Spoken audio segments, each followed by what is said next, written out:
The Peace of Mind pulse rifle is a weapon you absolutely need at the top of your list of guns to craft. I had the pleasure of testing an insane amount of rolls, and I'm going to explain why it's so special, the optimal stat ranges you should go for, what the best perk combos are, and then how to get it so you can actually start crafting a recommended god roll. First of all, why is this thing so special? Well, I made this bullet burst diagram thing, if you will, to try and explain its strengths within the meta regarding time to kill and how easy it is to use. You can see 4 groups of 3 dots, and that just represents the 4 bursts coming from the pulse. The quickest you could put someone down is 8 headshots in a row, which gives you a 0.73 second time to kill. Now, that may not make it sound like it's the absolute #1 pick in the game, but that's where the ease of use part kicks in. You can also put someone down with 9 bullets hitting 7 crit and 2 body. That'll maintain a 0.8 second time to kill, which for reference is faster than a 140 RPM hand cannon hitting their 3 tap. Or let's say someone opts for a 120 hand cannon. That one's a full second time to kill, which is a lot longer than the 7 crit 2 body from the 540.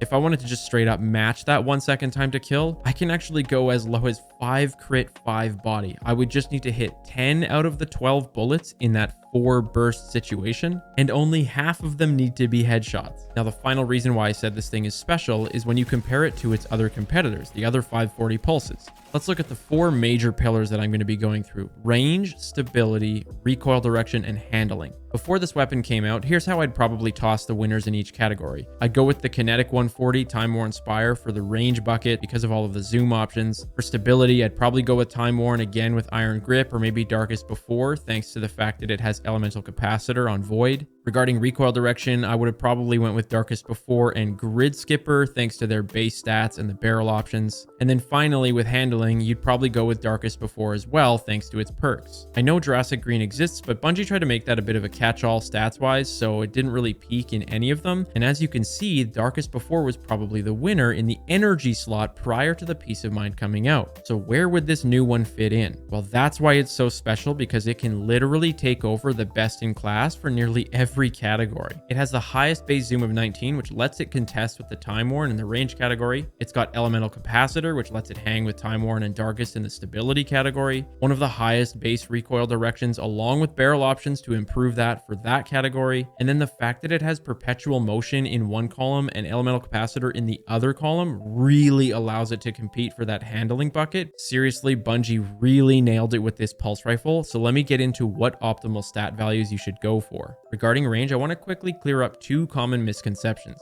First is that just because an archetype is longer range like a pulse rifle, it doesn't mean that the stat isn't important. Obviously, a pulse is going to hit further than a sidearm, but your range stat still matters because it affects your accuracy cone, which dictates where your bullet's going to go when you're aiming. It helps you fight bloom on a spammy weapon, which is exactly what a 540 RPM pulse is. The second topic is all about something called range compression. Peace of Mind has a stat window from 38 to 65, but in game, that'll only translate to a window of roughly 34 to 38 meters when you round. At first glance, it kind of looks wild, right? Like going from 38 all the way to 65 is only going to gain me 4 extra meters. It's a completely fair point when people talk about how you might not notice that in game, but the fact is that your damage drop off on a weapon like this really impacts your time to kill. And I can tell you right now that the 38 range that this thing drops with at base is not quite enough. Take this example right here. I'm pretty far out, just over 40 meters, and I'm dealing 19s and 20s to the head. I hit this person for 7 crits and 3 body, and I don't quite kill him. A 38 range stat had too much damage drop off, even though I hit him with 10 bullets. When you run the math, just a little bit more range for me to be dealing around 21s to the head, for example, would have actually killed him. So this is why I figured I'd lay out some common range numbers that you're going to see on this thing when it lands. You'll get a lot of rolls that have 38 range, 42, 47, 51, 65.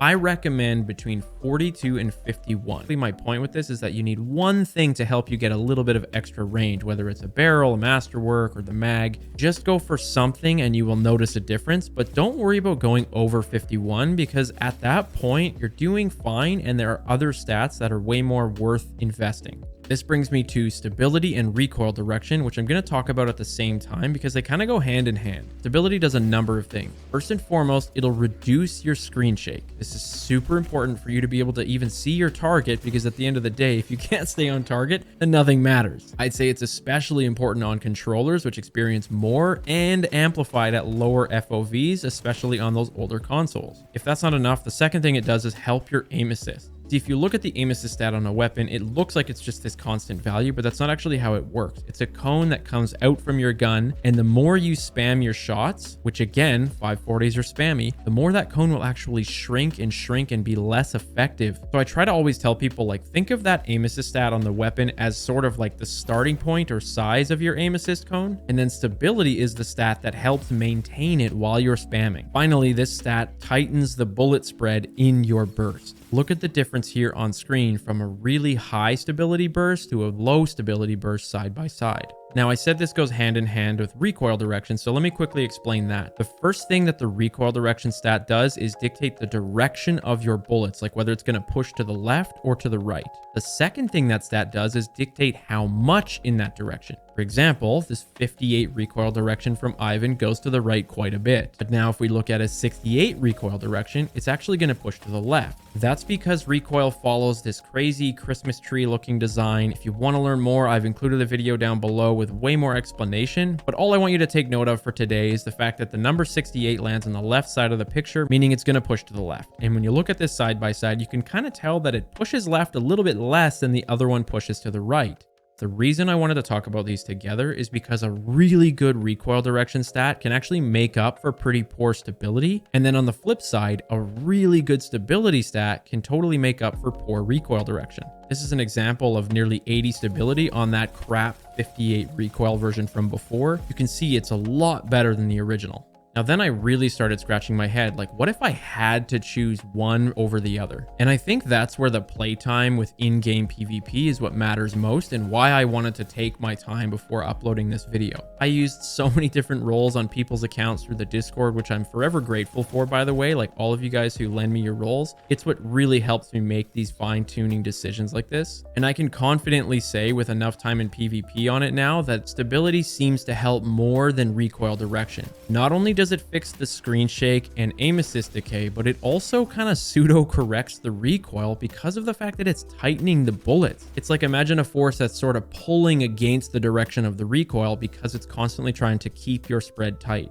You've been able to see what my overall feelings were on the sample size of rolls that I've tried. I know it's kind of funny, but basically you can tell how much I was leaning towards the stability ones. And of course, it's worth noting when you have both really high recoil and really high stability, this thing's just on another level. But what does that leave us? Which is last but certainly not least, in handling. First though, if you're digging this video, it would be really sweet if you hit the subscribe button so you can watch more content. But back to why I kept handling as the last piece to talk about. The thing that ticks me off the most about so many weapons in Destiny is just how sluggish they feel. I like to play really aggressive, and no, I'm not saying everything should have like an intrinsic quick draw, but I generally hate when the weapon can't keep up with my reactions, and 540s are notoriously bad for this. The base window for peace of mind is 25 to 57. You can still shred with this thing on super low handling. It just means that you need to adjust your playstyle to be a bit slower and really think twice about like your positioning whenever you go on a rush. For my personal playstyle though, I really enjoyed this when it had 45 handling or more. And honestly, my favorite role was using an arc subclass on elemental capacitor. It's night and day, a complete game changer.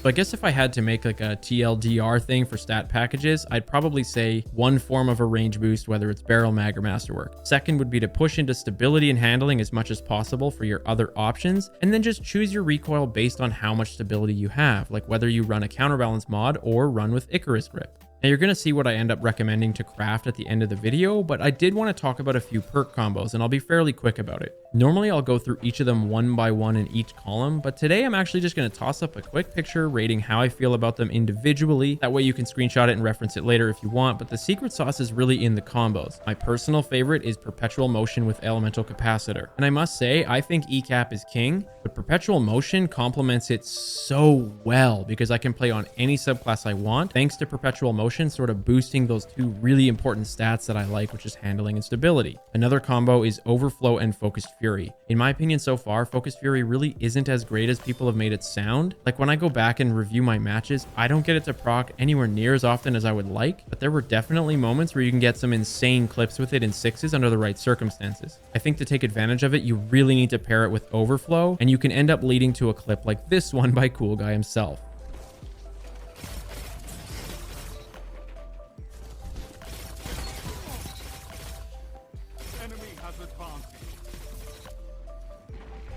The last one I'll probably mention is Heating Up and Adrenaline Junkie. I find that combo to have really solid synergy since you don't have to reload to proc them, right? Like once Heating Up is going, you literally cannot miss. It's amazing how many headshots you hit. And then the extra damage from Adrenaline combats any potential range drop off if you're at a distance. Another role was Moving Target with Heating Up though, because it adds that strafe speed as well as that additional aim assist for when you proc Heating Up to just seriously never miss. But okay, how do you even get this thing and what should you even craft when you do? I think there's 6 ways to get it. One would be to play the Psyops thing in the helm. At the end, you can get lucky depending on your RNG. 2 is when you get to rank 4 at the war table, you can open this engram. 3 is if you go to page 2 and choose the Tools of the Risen Umbral. Again, you can get a random chance. 4 is if you upgrade your war table to week 2 on the blue side, it'll actually allow you to focus farm it. You can see here for 9 Risen, you can get a random roll on this particular weapon. 5, I guess, would be reaching level 45 in the season pass, but it's not the best version. So then finally, I'll say 6 is getting to level 71 in the season pass. If you read this, it's saying once you've unlocked this stage in the season pass, this weapon can actually start dropping from playlists. So that means you can go into the Crucible or Strikes or Gambit and it'll start being an end game drop.